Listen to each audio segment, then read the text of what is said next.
இன்று நாம் பார்க்க போவது அதிகாரம் 27. தலைப்பு மன எழுச்சியும் நன்றியும். வீட்டில் ஒரு இனிமையான தாக்கம் நிலவட்டும். மன எழுச்சி, நற்பண்பு, அன்பு ஆகியவற்றின் தாக்கங்களால் வீட்டின் சூழல் நிரப்பப்படட்டும். பிள்ளைகளை சுற்றி இத்தாக்கங்களே காணப்பட வேண்டும். அன்பு நிறைத்திருக்கும் ஒரு இல்லத்தில் பார்வையினாலும் வார்த்தையினாலும் செய்கைகளினாலும் அவ்வன்பு வெளிப்படுத்தப்படும். அவ்வில்லத்தில் தேவதூதர்கள் தங்கள் பிரசன்னத்தை காட்ட விரும்புவார்கள். பெற்றோர்களே, மன எழுச்சியும் அன்பும் மன மகிழ்ச்சியும் திருப்தியும் சூரிய ஒளியைப் போல் உங்கள் இதயத்திற்குள் பிரவேசிக்கட்டும். இதன் தாக்கம் உங்கள் வீடுகளில் நிலவட்டும். அன்பான பொறுமையான ஆவி உங்களுக்குள் இருக்கட்டும். உங்கள் பிள்ளைகளிலும் இதை ஊக்கப்படுத்துங்கள். வீட்டின் வாழ்க்கையை பிரகாசிக்க செய்யும் எல்லா நற்பண்புகளையும் வளர்த்து கொள்ளுங்கள். வளரும் செடிகளுக்கு சூரிய ஒளியும் காற்றும் பெரிய நன்மைகளாக இருக்கின்றன. இதை போன்ற நன்மையை வளரும் பிள்ளைகளுக்கு நற்பண்புகள் கொடுக்கின்றன. சரீரமும் மனமும் அறிவும் இத்தாக்கங்களினால் சிறப்பாக வலுவடைகின்றன. முகமகிழ்ச்சி இருக்க வேண்டும். கிறிஸ்துவ விசுவாசத்தில் சோகம் எதுவும் இல்லை. கேலியும் கிண்டலும் தகாத பேச்சும் தகர்க்கப்பட வேண்டும் என்று பவுல் கூறுகிறார். ஆயினும் ஒரு இனிமையான ஓய்வும் சமாதானமும் இயேசு கிறிஸ்துவுக்குள் நிலவும். இது முகத்தில் வெளிப்படும். சோகம் நிறைந்து துயரப்படுபவர்களாக கிறிஸ்தவர்கள் இருக்க மாட்டார்கள். தெளிவானவர்களாக இருப்பார்கள். உலகத்திற்கு கிருபை தரக்கூடிய ஒரு மன மகிழ்ச்சியை காட்டுவார்கள். சந்தோஷமான பிரகாசிக்கின்ற ஒரு முகம் பிள்ளைகளை கவரும். பிள்ளைகளிடம் அன்பையும் தயவையும் காண்பீங்கள். அதையே உங்களிடமும் ஒருவருக்கொருவரிடம் காட்டுவார்கள். மன மகிழ்ச்சிக்கும் நன்றியுணர்வுக்கும் ஆத்மாவானது பயிற்சிவிக்கப்பட வேண்டும். அவரது பெரிதான அன்பின் நிமித்தம் இது இருக்க வேண்டும். கிறிஸ்தவ மனமகிழ்ச்சியே பரிசுத்தத்தின் அழகு. ஊக்கப்படுத்தும் நல்ல வார்த்தைகளை பேசுங்கள். நல்ல வார்த்தைகளை பேச பணம் எதுவும் நாம் கொடுக்க வேண்டியதில்லை. கோபத்துடன் உங்களை புண்படுத்தும்படி எவரும் உங்களிடம் பேச நீங்கள் விரும்புவதில்லை.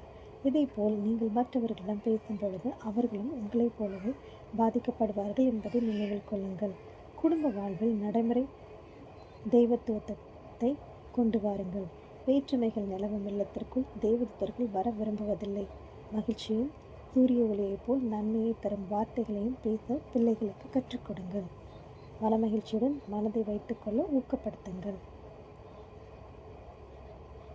தொடர்ந்து நன்றி நிறைந்த மனதுடன் இருக்க கிறிஸ்துவன் கடமைப்பட்டிருக்கிறான். இவ்வாழ்க்கையிலும் ஒரு கிறிஸ்துவனுக்கே உண்மையான மகிழ்ச்சி இருக்கும். உண்மையுடன் கிறிஸ்துவை பின்தொடரும் பொழுது இம்மகிழ்ச்சி காணப்படும். மகிழ்ச்சியுடன் இருப்பது தெய்வ பிள்ளைகளின் கடமை. மற்றவர்களும் அப்படி இருக்க ஊக்கப்படுத்த வேண்டும். எப்பொழுதுமே ஒரு சோகத்தின் மேகத்திற்கு கீழாக இருப்பது தேவனை மகிமைப்படுத்துவதாக இருக்காது.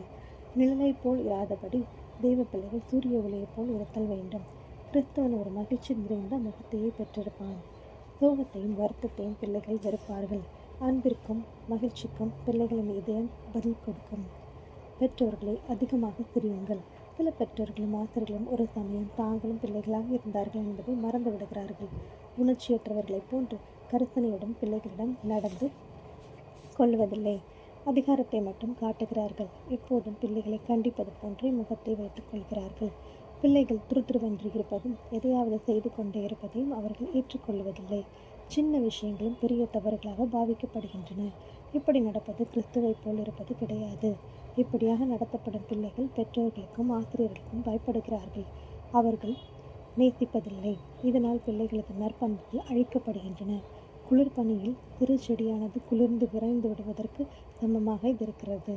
பெற்றோர்களை பிள்ளைகளை சிரியுங்கள். மனம் வருத்தத்துடன் இருந்தாலும் முகத்தில் அதை காட்டாதீர்கள். அன்பான இதயத்திலிருந்து வரும் ஒளி உங்கள் முகத்தை பிரகாசிக்க செய்யட்டும். இரும்பை போன்றதான உங்கள் சுய கௌரவத்திலிருந்து இறங்கி வாருங்கள். பிள்ளைகளின் தேவைகளுக்கேற்ப உங்களை மாற்றிக்கொள்ளுங்கள். உங்களை நேசிக்க வையுங்கள். விசுவாசத்தை குறித்து அவர்களுக்கு நீங்கள் சொல்லித்தர வேண்டுமானால் முதலில் அவர்களது அன்பை சம்பாதியுங்கள். சரியான ஒரு ஜெபம். துதியின் கீதங்களை பாடி உங்கள் வேலையை சுலபமானதாக மாற்றுங்கள். பரலோக புத்தகங்களில் உங்களை குறித்து நல்ல விதமாக பதியப்பட வேண்டும். அதற்கேற்றபடி நடவுங்கள். கோபம் கொண்டு திட்டாதீர்கள். மனம் கோணாதீர்கள். என்னால் முடிந்த சிறப்பான வேலையை செய்ய எனக்கு உதவுங்கள் என்று தினமும் ஜெபம் செய்யுங்கள். இப்பொழுது செய்வதை விட அதிக சிறப்புடன் வேலை செய்ய ஒரு மனதையும் பலனையும் கொடும் கர்த்தாவே என்பது உங்களுடைய ஜெபமாக இருக்கட்டும். நீங்கள் செய்யும் எல்லாவற்றிற்குள்ளும் கிறிஸ்துவை கொண்டு வாருங்கள். உங்கள் வாழ்வு ஒளி வீசும், நன்றியால் நிறைந்ததாகவும் இருக்கும். தேவனின் வேலையை சிறப்பாக செய்து கொண்டு முன்னேறுவோம். நமது இதயம் அவரது அன்பினாலும் மகிழ்ச்சினாலும் நிரப்பப்படட்டும். நன்றியோடு இருக்க பிள்ளைகளுக்கு கற்றுக் கொடுங்கள். உங்கள் தேவனாகிய கர்த்தர் கொடுக்கும் ஒவ்வொரு நன்மையிலும் மகிழ்ந்து களி கூறுங்கள். தேவன் நமக்கு கொடுக்கும் ஒவ்வொரு ஆசீர்வாதத்திற்கும் நன்றி கூறி அவரை துதிக்க வேண்டும். பரலோக வாசஸ்தலங்களை சென்றடையத்தக்கதாக தேவன் ஆயத்தப்படுத்தி கொண்டிருக்கும் ஒவ்வொரு குடும்பமும் அவரை மகிமைப்படுத்த வேண்டும். தேவனது கிருபை பொக்கிஷங்களுக்காக அவருக்கு நன்றி சொல்லுவோம். தேவனிடம் நன்றியோடு இருக்க பிள்ளைகளுக்கு கற்றுக் கொடுக்கப்பட்டால் பரலோகின் கிருபை நமது குடும்பங்களில் வெளிப்படும். இல்ல மகிழ்ச்சியினால் நிரப்பப்படட்டும். இத்தகைய இல்லங்களிலிருந்து வரும் வாலிபர்கள் நல் மதிப்பையும் பயபக்தியையும் பள்ளிக்குள்ளும் சபைக்குள்ளும் கொண்டு வருவார்கள். தேவன் மனிதர்களை சந்திக்கும் அவரது ஆசாரிப்பு கூடாரத்தில் ஜனம் அதிகமாக இருக்கும். பயபக்தியுடனும் துதியுடனும் நன்றியுடனும் தேவ ஆராதனை நடத்தப்படட்டும். ஆதி இஸ்ரவேலர்களைப் போல் தேவனுடைய வார்த்தைகளை சற்றும் விலகாமல் கைக்கொண்டால் மதிப்புள்ள உதாரணமாய் பிள்ளைகளுக்கு இது அமையும். ஒவ்வொரு ஆசீர்வாதமும் நன்றியுடன் பெற்றுக்கொள்ளப்படும். ஆவிக்குரிய ஆசீர்வாதங்களும் இரட்டிப்பான மதிப்பையுடையவைகளாக இருத்தறியும். தேவ வார்த்தையினால் இல்லத்தின் ஒவ்வொருவரது பகுத்தறிவும் பருத்தப்பட்டிருக்கும். இப்படியாகவும் அவரது ஈவுகளை மேன்மைப்படுத்துவோருக்கு அருகாமையில் இயேசு காணப்படுவார். எல்லா நன்மைகளுக்கும் ஊற்றாக தேவன் இருக்கிறார் என்பதை அறிவதுடன் எல்லா தயவிற்கும் கிருபைகளுக்கும் ஆதரவுகளுக்கும் பிறப்பிடும் தேவனே என்பதையும் புரிந்து கொள்வார்கள்.